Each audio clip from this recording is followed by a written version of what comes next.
Bismillahirrahmanirrahim. Assalamualaikum warahmatullahi wabarakatuh. Waalaikumsalam warahmatullahi wabarakatuh. Terima kasih kepada rekan Ibu CGP hebat semuanya. Hari ini saya akan mewawancarai kepala sekolah saya, yaitu Ibu Siti Aisyah, SPD AUD, yang mana beliau adalah kepala sekolah kami TK Dharma Pertiwi, Baganjaya, Kecamatan Enok. Di sini saya ingin mewawancarai beliau di dalam melengkapi tugas di modul 3.1. Semoga hasil wawancara saya hari ini mendapatkan pencerahan atau ilmu yang saya dapatkan dari wawancara ini. Terima kasih. Kita lanjut dengan sesi wawancara. Assalamualaikum warahmatullahi wabarakatuh, Ibu. Waalaikumsalam. Gimana kabarnya yang hari ini, Bu? Alhamdulillah sehat. Izin Bu, saya minta waktu Ibu untuk mewawancara Ibu. Selama ini Ibu sebagai kepala sekolah TK Dharma Pertiwi, tentu Ibu dapat mengidentifikasi kasus-kasus yang merupakan dilema etika atau bujukan moral, Bu. Ya, selama ini mungkin saya selaku kepala sekolah atau mewakili dari teman-teman di sini mungkin ada dilema etika, yaitu tentang anak yang berkelainan gitu ya. Anak yang berkelainan yaitu anak anak yang berkelainan berkebutuhan khusus, yaitu tentang baik fisik maupun mental. Ya, Bu. Nah, bagaimana Ibu menjalankan pengambilan keputusan di sekolah Ibu, terutama kasus-kasus di mana tentu ada dua kepentingan, Ibu, ada yang benar atau yang sama-sama mengandung nilai kebajikan. Jadi, bagaimana Ibu mengambil keputusannya, Bu?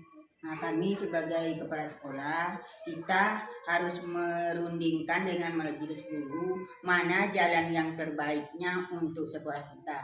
Dikarenakan saya sebagai kepala sekolah tidak mengambil keputusan itu pribadi.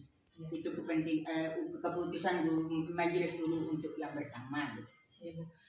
Jadi Bu, langkah-langkah atau prosedur yang Ibu lakukan selama ini, Bu? Langkah-langkahnya yang pertama kita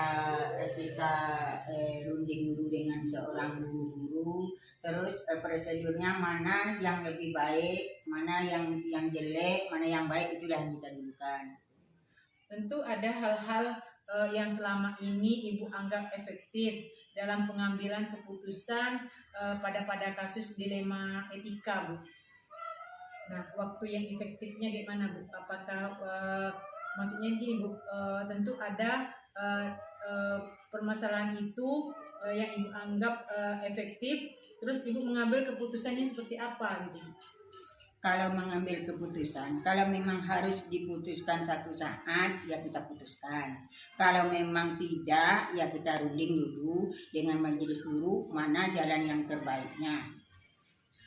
Terus hal-hal apa saja yang selama ini merupakan tantangan, Bu, dalam setiap Ibu mengambil keputusan pada kasus-kasus dilema etika? Tentu ada, Bu, tantangannya, Bu, ya? Ya. Tantangannya mungkin masalah anak. Nah, terus anak ini sepertinya anak ABK tadi. Dia menyuruh kita kan dengan secara paksa. Terus ngomongnya agak keras. Nah, jadi dengan itulah kita sebagai seorang guru harus melatih anak dengan sebaik mungkin. Lanjut ya. Nah, apakah Ibu memiliki jadwal tertentu nih setiap permasalahan? Tentu apakah pada waktu itu juga Ibu menyelesaikan atau Ibu membuat jadwalnya dalam menyelesaikan setiap permasalahan? Kita lihat permasalahan. Pertanyaan terakhir, Bu, Ya. dari semua hal yang telah Ibu sampaikan, pembelajaran apa nih yang Ibu petik dari pengalaman Ibu dalam mengambil keputusan, Bu? saya dari kepala sekolah tidak mengambil tindakan itu sendiri. Jadi kita sebagai majelis guru bermusyawarah terhadap permasalahan itu macam mana jalan keluarnya. Terima kasih Ibu atas waktu dan kesediaan Ibu untuk kami bersedia untuk diwawancarai untuk pada siang hari ini. Saya sangat bersyukur sekali banyak ilmu yang saya dapat dari wawancara kita yang cuman hanya memakan waktu 10 atau 15 menit ya Bu ya. Alhamdulillah di sini saya dapat mengambil pembelajaran di mana bahwa setiap permasalahan itu bisa kita selesaikan dengan baik dengan melalui musyawarah atau dengan kata mufakat ya, begitu itu Bu ya. Nah, terima kasih Ibu atas waktu Ibu. Alhamdulillah untuk sesi wawancara ini Ibu sudah berkenan memberikan waktu Ibu sedikit. Inilah hasil wawancara saya pada siang hari ini dengan kepala sekolah TK kami yaitu TK Dharma Pertiwi dengan Ibu Siti Aisyah SPD Awud, kepala sekolah hebat. Terima kasih Ibu atas waktu yang Ibu berikan untuk dia kami wawancarai di dalam melengkapi tugas di modul 3.1. Semoga apa yang hasil dari wawancara kita ini dapat kita menerapkan di lembaga kita masing-masing dan pembelajaran untuk kedepannya. Terima kasih. Assalamualaikum warahmatullahi wabarakatuh.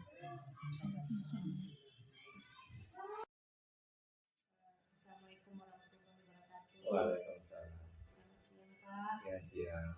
Gimana kabar Bapak hari ini? Alhamdulillah. Alhamdulillah syukur Pak. Izin Pak, Ice minta waktu Bapak 10 atau 15 menit Pak dalam membuat atau memenuhi tugas CDP di modul 3.1 di mana tugas kami mewawancarai 3 kepala sekolah Pak. Jadi yang kasus yang pertama tadi sudah alhamdulillah dan kepala sekolah kami Pak.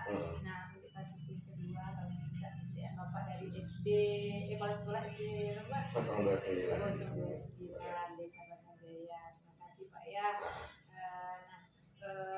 Kita lanjut di sesi wawancara Pak ya. Selama ini Pak, bagaimana Bapak dapat mengidentifikasi masalah kasus-kasus yang merupakan dilema etika atau wujudan moral gitu Pak? Ya, terima kasih. Bapak membangun sekolah ini kan berdasarkan kekeluarga. Jadi bagaimanapun mengidentifikasinya tetap tidak ambil Bapak keputusan sendiri, tetap bersama guru dan mengambil keputusan bersama-sama. Berarti keputusan itu harus dilompat. Iya, memfakatkan. Tak pernah Bapak ngambil keputusan atau mengidentifikasi permasalahan itu, tentu Bapak harus mencari dulu sumbernya dari mana, akar permasalahannya dari mana, dimusyawarahkan baru ngambil keputusan. Nah, lalu bagaimana Bapak menjalankan untuk mengambil keputusan di sekolah di SD ini Pak? Terutama dalam kasus di antara dua kepentingan yang sama-sama benar dan sama-sama mengandung nilai kebajikan. Oke, kalau berhubungan dengan Bapak pribadi, dua kepentingan itu umpamanya harus berada di tangan Bapak kedua-duanya. Biasanya kalau kepentingan itu Bapak umpamanya kalau tidak di suatu wilayah di sekolah, Bapak akan tunjuk orang untuk mengatasinya dan yang lain saya yang menunjuk. Baik Pak. Nah, langkah-langkah apa atau prosedur seperti apa yang biasa Bapak lakukan selama ini? Untuk langkah-langkahnya di dalam permasalahan. Ya, langkah-langkahnya dalam permasalahan ya seperti yang tadi juga lah. Pertama, kita cari dulu akar permasalahannya, apa dari mana datangnya, apa penyebabnya. Tentu sesudah itu Bapak bermusyawarah, tidak ngambil keputusan langsung. Musyawarah, mengambil pendapat guru-guru yang lain yang ada di sini semuanya tanpa terkecuali, dan dari pendapat mereka itu Bapak ngambil kesimpulan, baru Bapak ngambil keputusan. Nah, hal apa saja nih yang selama ini Bapak anggap efektif dalam mengambil keputusan pada kasus dilema etika?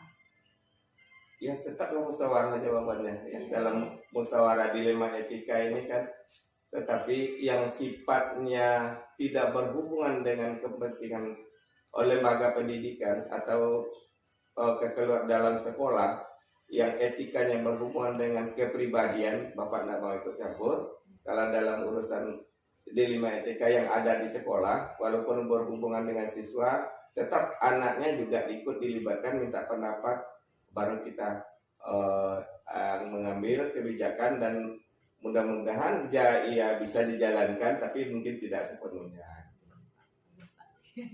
Nah, tentu Pak di dalam mengambil keputusan ini tentu ada tantangan kan Pak? Ada. Setiap permasalahan pasti ada tantangan kan, Pak ya. Nah, bagaimana Bapak menanggapi hal seperti itu? Ya, menanggapi tantangan itu hal biasa, karena itu tantangan itu bukanlah hambatan. Tantangan itu adalah suatu hal yang membuat kita akan berkembang dan lebih maju. Jadi Bapak tidak menganggap tantangan itu negatif, tetap Bapak menganggap positif gitu. Bapak. Nah, apakah Bapak memiliki sebuah jadwal nih setiap ada kan permasalahan atau kasus, apakah Bapak harus ada jadwal dulu untuk menyelesaikan masalah, atau pada saat itu juga Bapak menyelesaikan masalah? Tengok permasalahannya. Kalau permasalahannya berhubungan dengan hanya keluarga besar yang ada di sekolah, biasanya Bapak langsung. Kalau berhubungan dengan lingkungan luar seperti orang tua, wali murid, komite, tentu Bapak harus menghubungi orang itu dulu atau mengundangnya datang ke sini, baru dimusyawarahkan, baru diambil keputusan.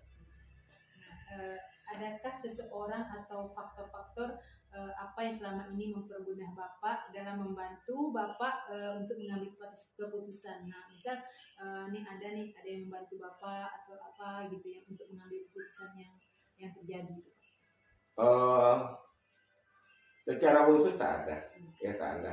Karena Bapak memang secara sendiri kepala sekolah tidak juga pernah ngambil keputusan. Jadi kan hal-hal yang bisa membantu itu adalah informasi-informasi atau pemikiran-pemikiran dari kawan-kawan Bapak, dari majelis guru atau dari komite sekolah atau dari orang tua, wali murid, tokoh masyarakat. Nah, itu aja, mempengaruhi tidak, tapi melengkapi satu keputusan itu ada. Terakhir Pak, nah dari semua yang telah Bapak sampaikan tadi nih, pembelajaran apa yang Bapak petik dari pengalaman-pengalaman Bapak di dalam setiap mengambil keputusan tadi Pak? Iya, tentu ada pasti hal itu, apapun, karena pengalaman itu adalah guru yang terbaik untuk kita. Itu yang garis bawahi. Jadi yang jadi pembelajaran, Bapak berharap hal yang sama atau kejadian yang sama dalam etika moral jangan terulang lagi gitu. Nah, kalau hal yang baru mungkin ada terulang lagi. Jadi kesimpulannya itu tetap membuat kita lebih dewasa dalam mengambil keputusan, juga kawan-kawan, karena sekolah, Bapak ulang lagi, saya membangun sekolah ini adalah membangun secara kekeluargaan, karena kita berada di lingkungan masyarakat yang berkekeluargaan. Kecuali kita berada di kantor, ada atasan, ada bawahan, dan saya di sekolah tidak merasa atasan dari guru-guru saya. Saya merasa adalah kawannya, dia temannya. Mungkin secara birokrasi, administrasi saya kepala sekolah, gitu aja. Terima kasih. Oke Pak, kami terima kasih Pak atas waktu Bapak yang telah Bapak berikan kepada kami. Alhamdulillah saya juga mendapat pelajaran dari apa yang Bapak sampaikan ini, bahwa kita menyelesaikan masalah tidak harus mengambil keputusan sendiri, tapi dengan mufakat ya Pak ya. Terima kasih Pak. Sama-sama. Pak. Assalamualaikum warahmatullahi wabarakatuh. Waalaikumsalam warahmatullahi wabarakatuh.